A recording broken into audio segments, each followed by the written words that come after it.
ನಿಮ್ಮ ಹಳೆಯ ಚಿನ್ನದ ಒಡವೆನ ಅಧಿಕ ಬೆಲೆಗೆ ಮಾರಬೇಕೆ? ಆಟಿಕಾಗೆ ಕಾಲ್ ಮಾಡಿ 8880 ಅಟ್ಟಿಕಾ ಗೋಲ್ಡ್ ಕಂಪನಿ. ಈ ಪ್ರತಿ ತಿಂಗಳು 1ನೇ ತಾರೀಕು ಬಂದ್ರೆ ಬರೀ ದುಬಾರಿ ದುನಿಯಾ ಅನ್ನುವಂಥ ಸುದ್ದಿಗಳನ್ನ ಕೊಡ್ತಾ ಇದ್ವಿ. ಆದ್ರೆ ಜುಲೈ 1ಕ್ಕೆ ಸ್ವಲ್ಪ ರಿಲೀಫ್ನ ಸುದ್ದಿಗಳು ಸಿಗ್ತಾ ಇದೆ ಗ್ರಾಹಕರಿಗೆ. ಕಾರಣ ಇಷ್ಟು ದಿನಗಳ ಕಾಲ ಸಿಲಿಂಡರ್ ದರ ಏರಿಕೆ ಅನ್ನುವಂಥ ವಿಚಾರಗಳನ್ನ ಮಾತ್ರ ಕೇಳಿಸ್ಕೊಳ್ತಾ ಇದ್ವಿ. ಆದ್ರೆ ಈಗ ಸಿಲಿಂಡರ್ ದರ ಕಡಿಮೆ ಆಗಿರೋದ್ರಿಂದ ಹೋಟೆಲ್ ಮಾಲೀಕರಿಗೆ ಕೇಂದ್ರದಿಂದ ಗುಡ್ ನ್ಯೂಸ್ ಸಿಕ್ಕಿದೆ. ಕಮರ್ಷಿಯಲ್ ಸಿಲಿಂಡರ್ ಸದಾ ಏರಿಕೆ ಕಂಡಿದ್ದ ಕಮರ್ಷಿಯಲ್ ಸಿಲಿಂಡರ್ ಬೆಲೆಯಲ್ಲಿ ಇಳಿಕೆ ಆಗಿದೆಯಂತೆ. 6 ತಿಂಗಳಿನಿಂದ ಏರಿಕೆ ಕಂಡಿದ್ದ ಕಮರ್ಷಿಯಲ್ ಸಿಲಿಂಡರ್ನಲ್ಲಿ ಇಳಿಕೆ ಆಗಿದೆ. 19 ಕೆಜಿ ಸಿಲಿಂಡರ್ ಬೆಲೆಯಲ್ಲಿ 177 ರೂಪಾಯಿ ಇಳಿಕೆ ಆಗಿದೆ. ಸದ್ಯ ಬೆಂಗಳೂರಿನಲ್ಲಿ ಒಂದು ಕಮರ್ಷಿಯಲ್ ಸಿಲಿಂಡರ್ ಅನ್ನ ತಗೊಳ್ತೀರಿ ಅಂತ ಹೋದ್ರೆ 3021 ರೂಪಾಯಿ ಕೊಡಬೇಕು. ಮೋಸ್ಟ್ಲಿ ಇದು ಕೂಡ ಜಾಸ್ತಿ ಅಂತಾರೆ ಹೋಟೆಲ್ ಮಾಲೀಕರು. ಕೇಳಿದ್ರೆ ಅಷ್ಟಿರ್ಲಿಲ್ಲ ಸರ್ ಅಂತ.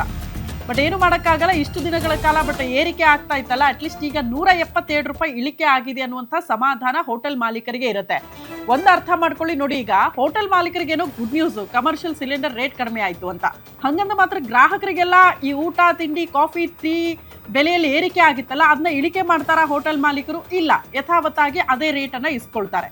ಸೊ ಎನಿವೆ, ಹೋಟೆಲ್ ಮಾಲೀಕರು ಈಗ ಒಂದು ಗುಡ್ ನ್ಯೂಸ್ ಅನ್ನ ತಗೊಂಡ್ರು. ಕಾರಣ ಕಮರ್ಷಿಯಲ್ ಸಿಲಿಂಡರ್ ದರ 177 ರೂಪಾಯಿ ಕಡಿಮೆ ಆಗಿದೆ ಅಂತ.